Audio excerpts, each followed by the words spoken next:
Alright, what's going on, guys? Today I'm going to be pitching a very unpopular opinion, something that I think many people would disagree with, but hang on, I think I have some points to make here, so hear me out, and maybe you'll agree or at least understand where I'm coming from.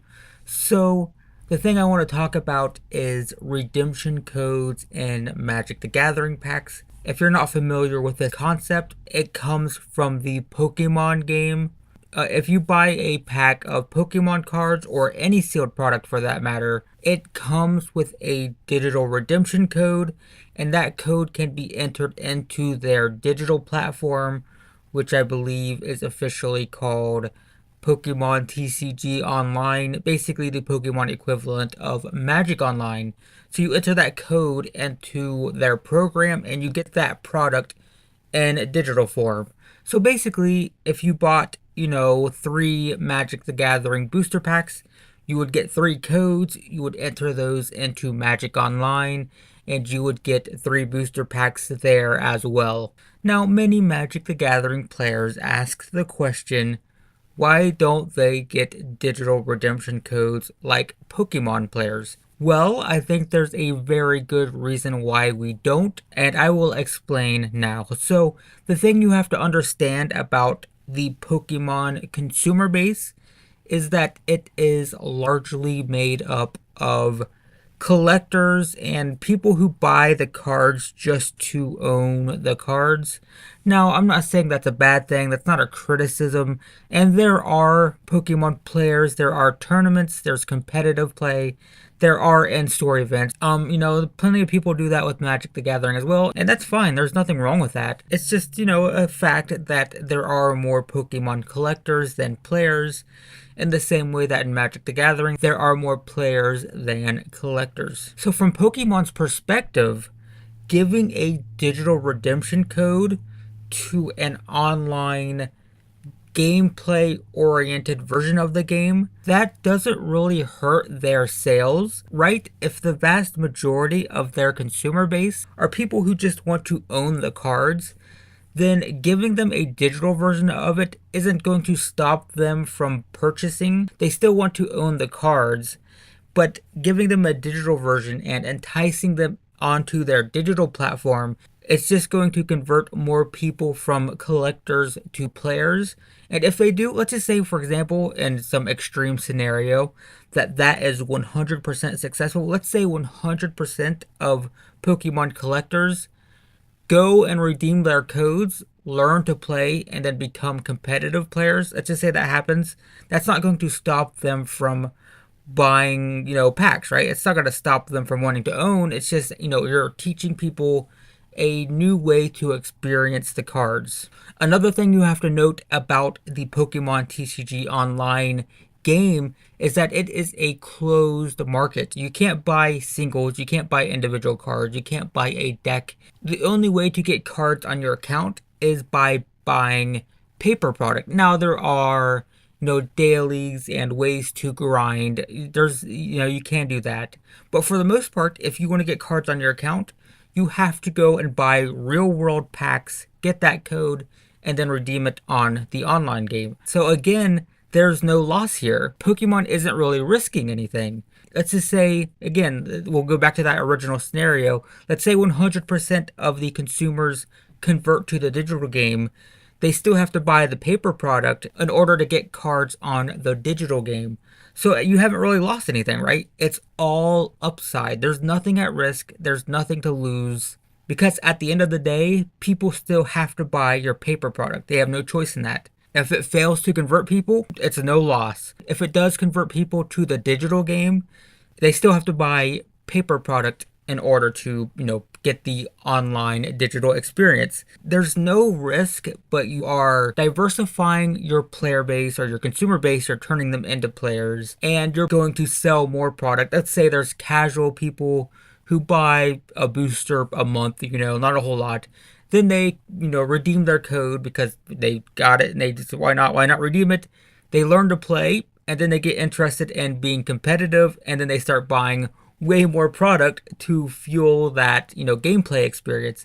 So there's just all upside. That's it. It's all upside for Pokemon.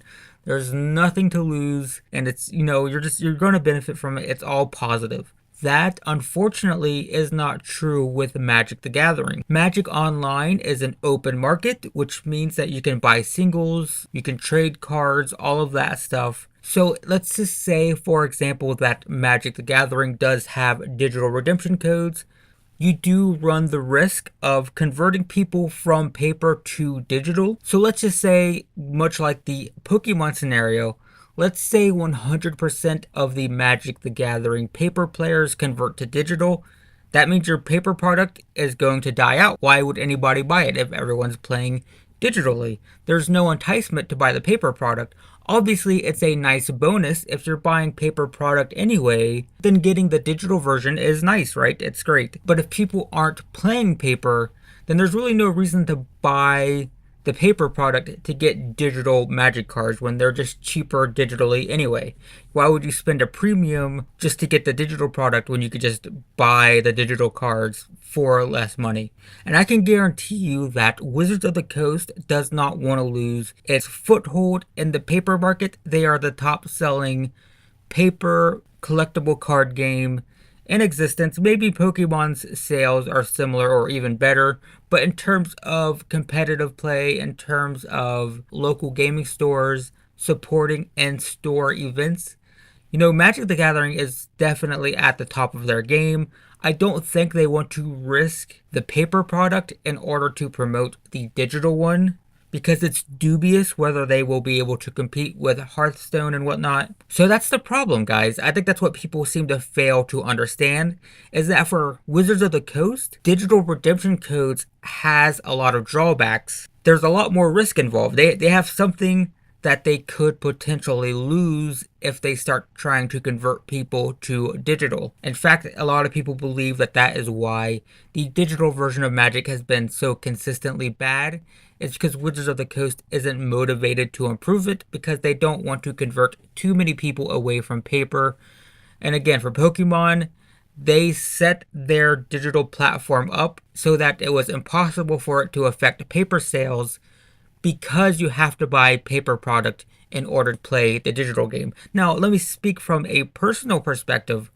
I would be absolutely 100% fine if digital redemption codes existed in Magic, because for me, yeah, I'm fine with that. I don't play paper anyway. I don't care if FNMs, have decreased attendance. Doesn't matter to me. I've been a digital player for a decade now. I've been playing digital Magic for since about 2007 to 2008 or so, around there somewhere. So honestly, FNM attendance doesn't matter. Paper sales don't matter to me personally. And I open paper product on this channel. I open them in 3 booster lots usually. That means that if those cards had digital redemption codes, I could draft them and, get another several videos out of it. So yeah, for me personally, digital redemption codes would be great. And I think that's the problem, right?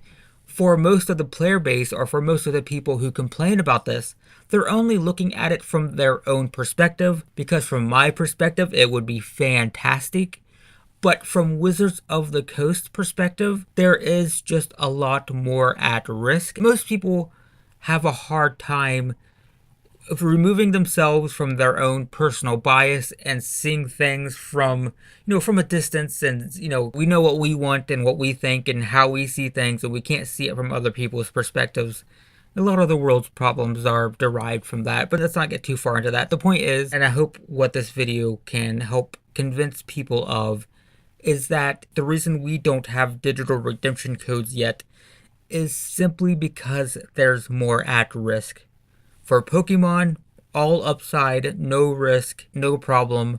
For Wizards of the Coast, because of the way that Magic Online is set up, unfortunately, it just can't work that way, and you are potentially risking your paper product in order to promote the digital. Now, there have been rumors that Magic Arena will have digital redemption codes, and that's because, from what we hear, Magic Arena is going to be a closed market. There's going to be no trading, It sounds like there's going to be dailies and grinding and stuff like that. So it makes perfect sense for that game, just like it makes perfect sense for Pokemon. So by all means, yeah, absolutely. I think we will see digital redemption codes for Magic Arena, provided that it does stay, closed. It's a closed market, no trading, stuff like that. And on the topic of that, I do hope that's a two-way street. I do hope there is enticement for people who play the digital game to go to FNM. That's a whole nother discussion, but I do hope that they promote the digital platform and the paper product, and I hope the digital platform has some sort of FNM encouragement or something. I hope it tries to convert people from Magic Arena to FNM. We'll see how that works. We don't know the details of that yet, so I won't get too far into that. So anyway, I hope that, kind of helps clarify why there's no digital redemption codes in Magic the Gathering. I hope that kind of tempers the anger. We see a lot of people complaining, why does Pokemon have digital redemption codes and why don't we? Well, this is why. It's because there's more at risk. And generally speaking, when you have a business, less risk is good. If you're one of the best-selling paper card games in existence, maybe you don't put that at risk for something that you don't, it's not a guarantee. Magic the Gathering has an iron fist grip on the paper card game. In fact, many people complain that it's very difficult for new card games to come into the market just because Magic the Gathering is so dominant. And no way should Wizards of the Coast ever put that in jeopardy. They need to just ride that out for as long as possible.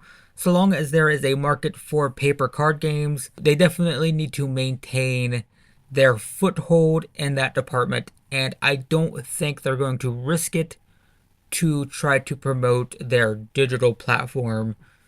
And I think that's perfectly understandable. Now, again, I would be totally fine with digital redemption codes. It'd benefit me. I'd be fine with it.